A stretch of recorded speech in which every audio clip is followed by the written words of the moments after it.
Алла тағала тәкаппарларды жек көреді дейді да. Жалпы тәкаппарлық бұл өте ауыр күнә ғой енді. Өзіңді өзгеден жоғары санау.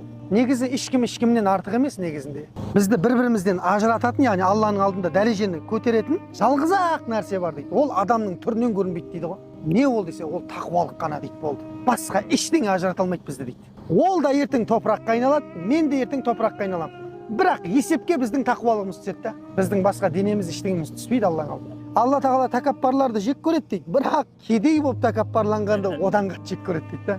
Қазақ айтады бір сөзбен, кедейдің кербезіне сақта дейді. Өлейін деп отыр, аштан балдарды өлейін деп отыр. Бірақ не? Тәкаппарда анау, мен оны алмаймын, андай. Қойсайшы енді, алда осымен аяққа тұрып кетсейсің ары қарай. Өзінде жоқ нәрсемен анау қышады ғой, кейбіреулер мақтанады ғой. Өзінде жоқ, сіңірі шыққан біреу.